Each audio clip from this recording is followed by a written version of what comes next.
दिवस पर्यंत कथा श्रवण कर रहे थे, पर प्रभु की कृपा से यदि कोई एक लीला भी आपके हृदयंगम हो गई और किसी एक का भी मन हरि चरणों में लग गया तो कथा सुनना और सुनाना दोनों सार्थक हो गया। प्रभु से बोलिए राधे राधे।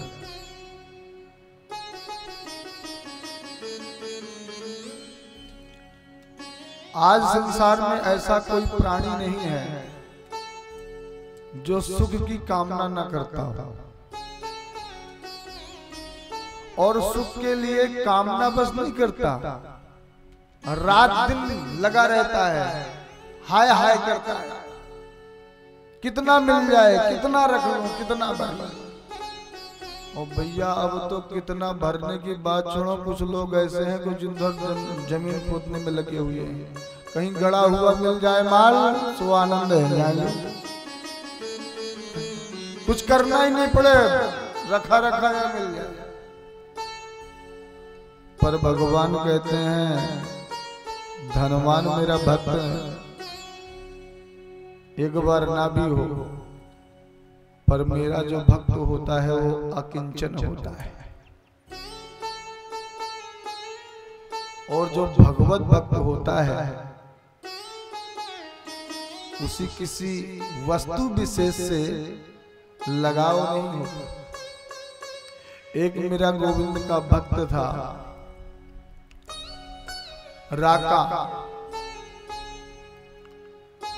और उनकी पत्नी का नाम था बाका। राका बाका दोनों थे,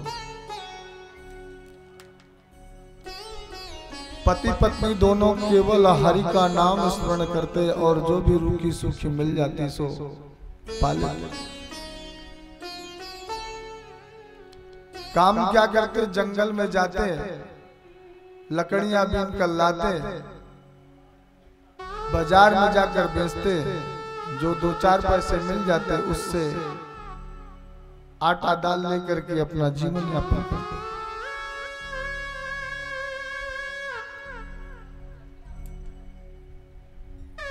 पर कहते हैं ना कि जब दुनिया के लोगों को दर्द होता है, कष्ट होता है, दुख होता है, तो एक संत का हृदय द्रवीभूत होता है, और जब संत को कष्ट होता है तो संता को दुख होता है, और जब संता दुखी हुआ तो प्रभु आ जाता है। प्रेम से बोलिए राधे राधे।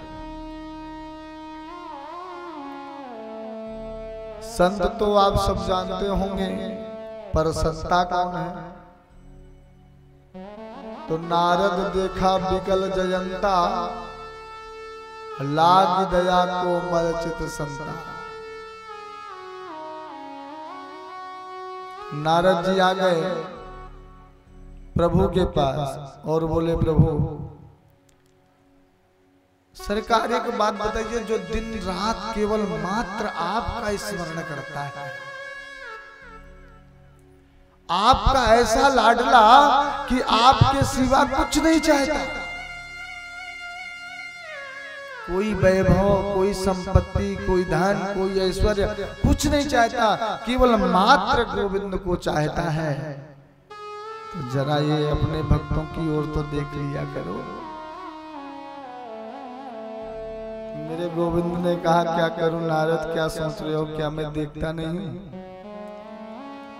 24 घंटे मेरी नजर मेरे भक्तों में ही रहती है, पर क्या करूं मेरे कुछ भक्त भी ऐसे अकिंचन है कि कुछ लेना ही नहीं चाहते। भगवान ने कहा प्रभु देकर तो देखिए, कैसे नहीं लेंगे, देखो बेचारों की क्या दुर्दशा है, राका और बाका को देख लीजिए। भगवान ने कहा नारद चलो हमारे साथ। और भगवान आकर के जिस रास्ते से राका और बांका जा रहे थे दोनों पति पत्नी, तो भगवान ने स्वर्ण मुद्राएं भर करके एक झोली में आगे डाल दिया कि आएंगे ये झोली ले लेंगे, जीवन यापन हो जाएगा, माला माल हो जाएंगे। और 2-4 मुद्रिकाएं ला करके ऊपर डाल दिया कि नजर पड़ जाए, देख ले। अब राका बाका दोनों आ रहे थे, तो पति आगे था, पत्नी पीछे थी। आगे आगे पति जा रहा था, पति की दृष्टि उस धन पर पड़ी और पति ने कहा, हे भगवान, ये धन इतना ज्यादा पड़ा हुआ है, कहीं ऐसा ना हो कि पीछे देवी जी आ रही हैं, उनकी बुद्धि खराब रह जाए। या तो पति उसमें मिट्टी उठा उठा करके डालने लग गया, मिट्टी उठा कर डाल रहा। तब तक पीछे से बांका आ गई और बोली, महाराज या मिट्टी में मिट्टी क्यों पटक रहे हैं आप?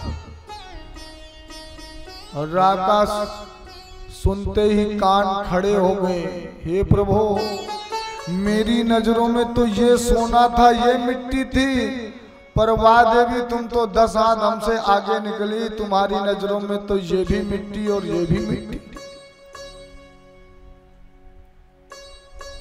छोड़ के चल दिए। भगवान ने कहा, देखा नारद, देवी कह रही थी कि प्रभु, ये धन देखना ही पाप है। उठाया नहीं, छोड़कर चले गए जंगल की ओर। भगवान ने कहा, अब बताओ नारद, मैं कैसी सेवा करूं, इनकी कैसे दूं? तो नारद जी से भगवान कहते हैं, चलो और आगे करके देख लेते हैं। जंगल में गए तो प्रभु ने सोचा, चलो इनकी सेवा ही कर देते, इनकी थोड़ा हम भी परिश्रम कर लें, भक्त हैं। तो भक्त के लिए भगवान जंगल से पूरी सूखी सूखी लकड़ियां बीन करके एक जगह लगा दिया कि कम से कम आएंगे तो इनको बीनना नहीं पड़ेगा, लकड़ी लेकर चले जाएंगे, बेच लेंगे। अब राका बाका जब पहुंचे तो वहां देखे कि पूरी की पूरी लकड़ी लगी हुई है, इकट्ठा करी हुई। बेचारे दोनों दंपति लकड़ी को देखकर कह रहे हैं, देवी, लगता है आज भूखे ही सोना पड़ेगा, लकड़ी मिलेगी नहीं। कोई आया और सारी की सारी लकड़ी बीन करके एक जगह इकट्ठा कर दिया है। अब यदि उसकी लकड़ी हम ले जाएंगे तो उसे कितना कष्ट होगा, बाप के भागीदार हम बनेंगे। तो जंगल में घूम करके आ गए, पर लकड़ी एक भी नहीं मिली। प्रभु ने सबई समेट करके रख दिया। तो दोनों खाली हाथ वापस हो गए और बोले, चलो देवी, आज जल पी के ही रह जाते हैं। भगवान ने कहा, नारद, देखा, अब बताओ मैं इनको कैसे धन दूं? भगवान कहते हैं, कुछ मेरे भक्त ऐसे होते हैं, बिल्कुल अकिंचन होते हैं, जिन्हें कुछ नहीं चाहिए। प्रभु कहते हैं, इसीलिए मैं ऐसे भक्तों के पीछे पीछे घूमता हूं, कभी उनको अकेला नहीं छोड़ता। प्रेम से बोलिए राधे राधे। सुखदेव जी कहते हैं, राजन, आज मां भगवती जगदम्बा स्वरूपा रुक्मिणी का जो प्रेम था भगवान को सुना दिया। प्रभु, मैं आपके सिवा किसी और को नहीं चाहती, चाहे मुझे 7 जन्म भी शायद 100 जन्म लेना पड़े तो भी मैं आपके सिवा किसी और को चाह नहीं सकती।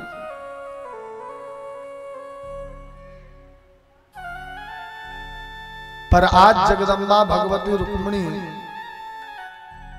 द्वारिकाधीश प्रभु को पाकर बड़े खुश हुई, आह्लादित हुई।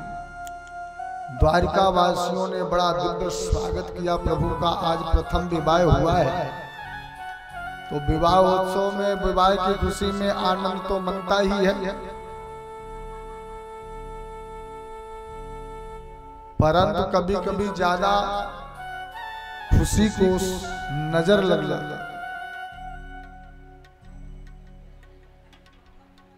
समय बीता, रुक्मिणी मां गर्भवती हुई और आज प्रथम पुत्र का जन्म हुआ भगवती रुक्मिणी के यहाँ। कामस्तु वासुदेवांसो दग्धः प्राग्रुद्रमन्युना देहोपपत्तये भूयस्तमेव प्रत्यपद्यत।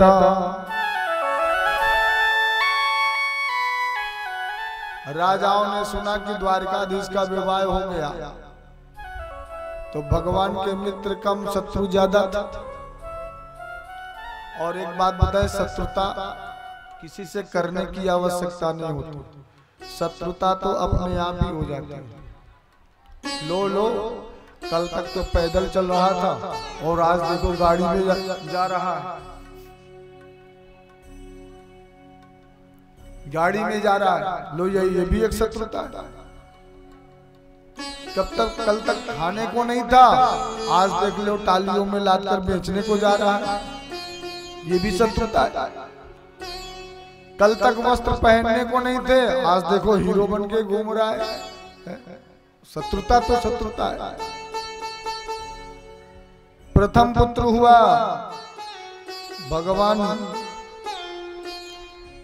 कहते हैं दुख में तड़पो मति, सुख में फूलो मति, प्राण जाए मगर नाम भूलो मति, मुरली वाले को मन से रिझाते चलो, कृष्ण गोविंद गोपाल गाते चलो। और यदि इसमें विश्राम हुआ, उसी दिन गड़बड़। भगवान के यहाँ प्रथम पुत्र हुआ, नाम था प्रद्युम्न। एक संबरासुर नाम का दैत्य था, उसने सुना कि कृष्ण का प्रथम पुत्र हुआ, तो सोचा कि अभी तक तो कृष्ण ही शत्रु था, अब तो पुत्र और हो गए। तो सूतिका गृह से बालक को उठाया और लेकर के गया, तो सोच रहा था क्या करूं, समुद्र के ऊपर से उड़ रहा था, उसी पानी में फेंक दिया समुद्र में। पर जाको राखे साइया मार सके, जिसे भगवान स्वयं बचाना चाहते हैं, भला उसे कौन मार सकता है। जाको राखे साइया मार सके ना को। एक मछली आई, विशाल मछली, और उस बालक को निगल गई, पेट में ले गई।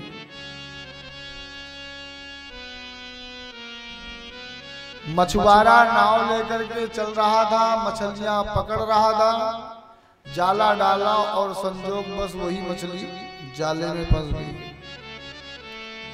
मछुआरा जो था वो संबरासुर के यहाँ मछली देने का काम करता था,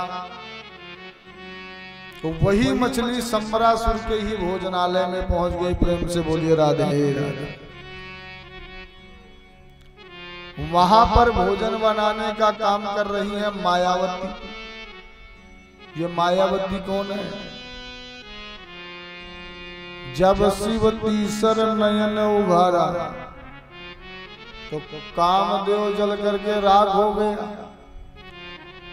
रति कामदेव की पत्नी आकर सामने भोलेनाथ जी के खड़ी हो गई। निर्घत काम भयौ जरिचारा।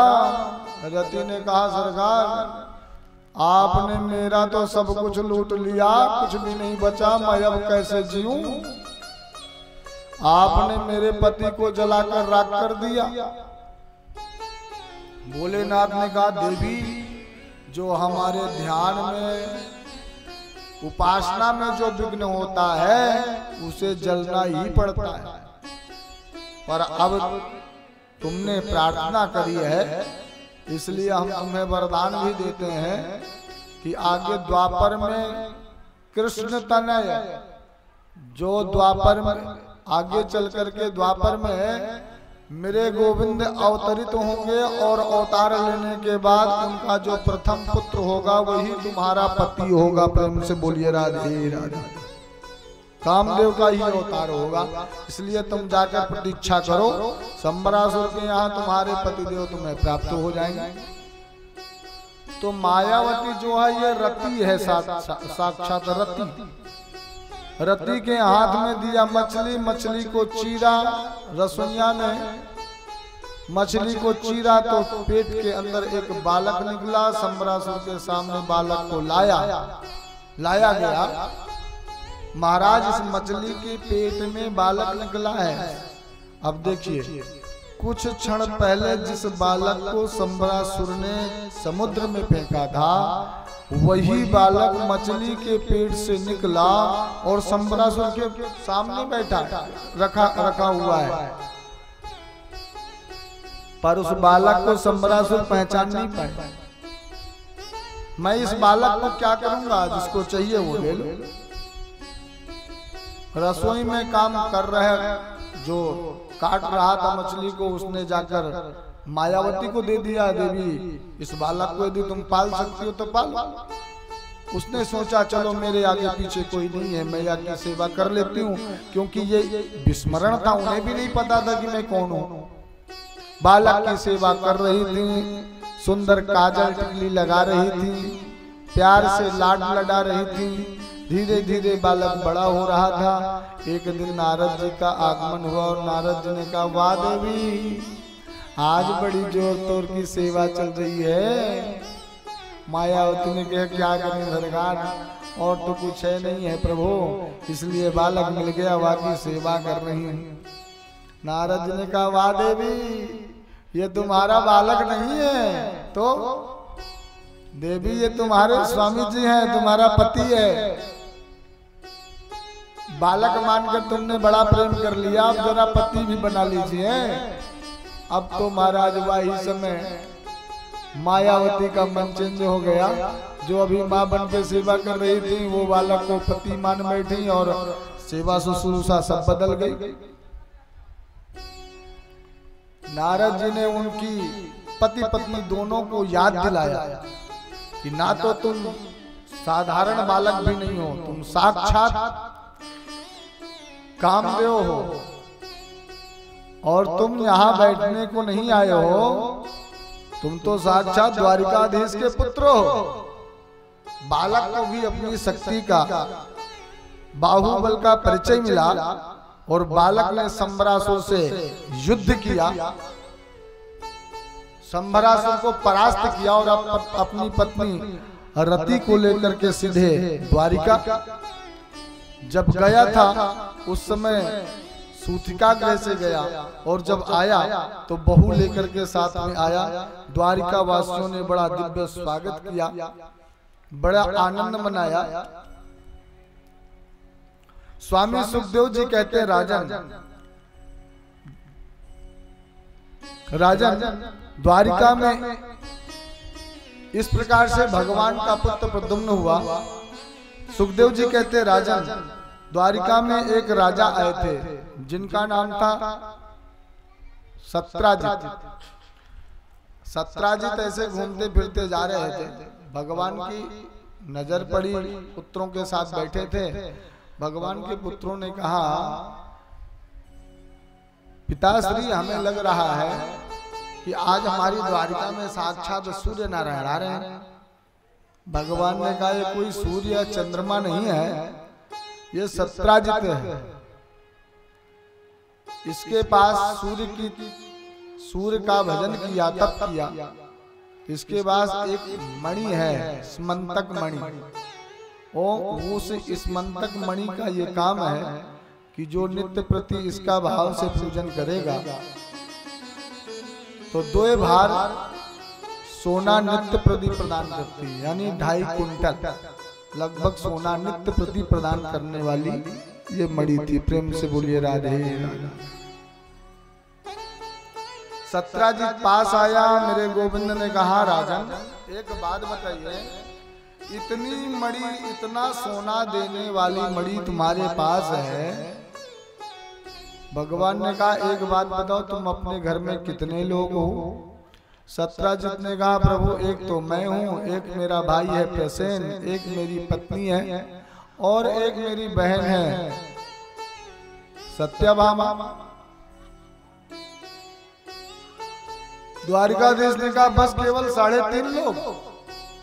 और 3.5 लोग जिस घर में हैं, उस घर में इतना सोना देने वाले मणि क्या करते हो इतना धन का?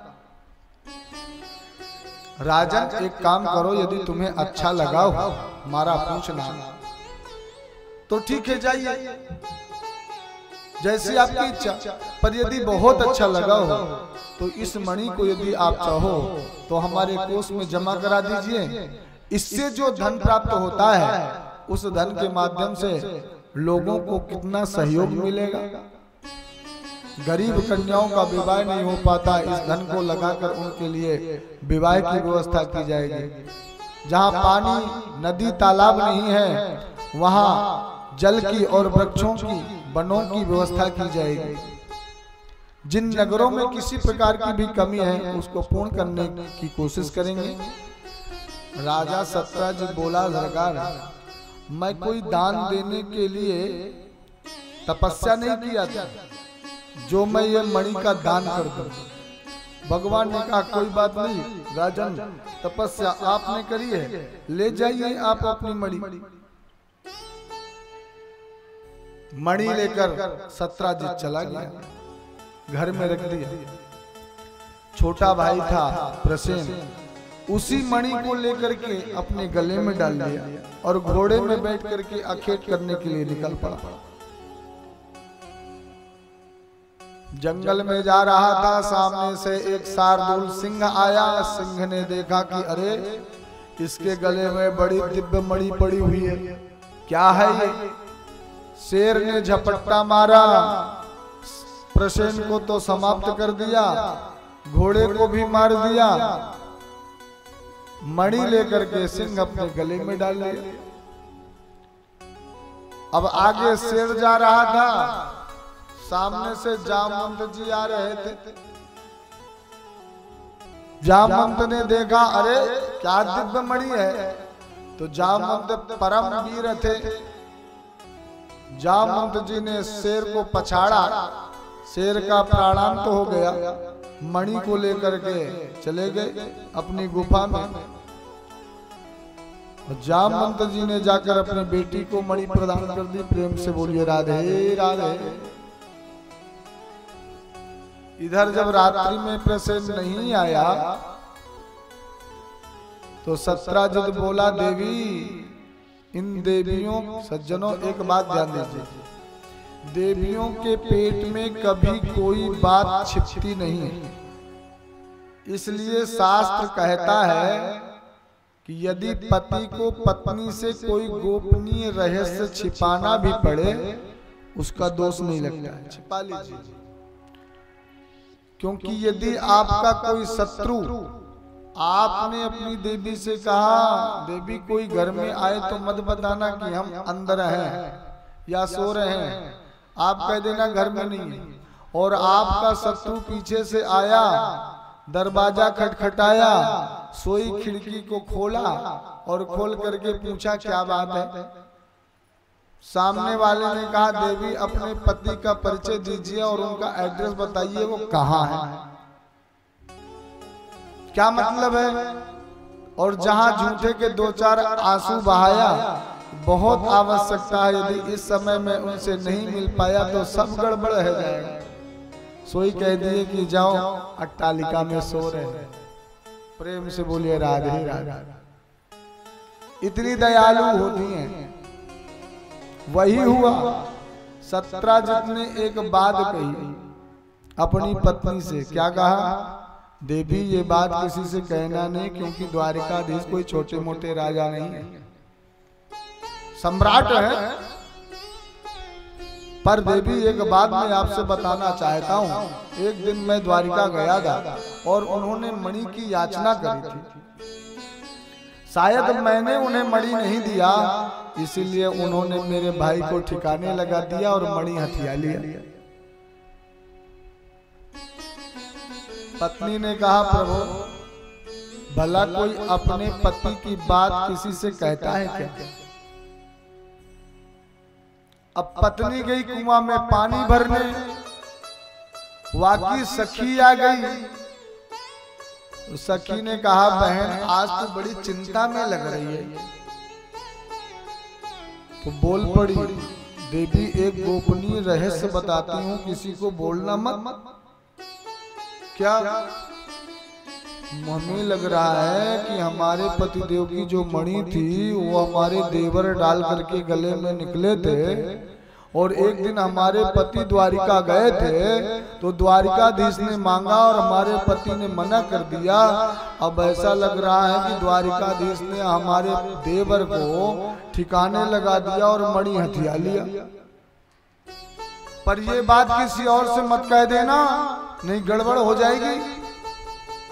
अब तो भैया सखी ने, पत्नी ने अपनी सहेली से कहा और सहेली ने अपनी सहेली से कह दिया, तुझे पता है वो जो मेरी सहेली है ना, अरे वाकई उसका जो देवर है वो इस तरह से मारा गया।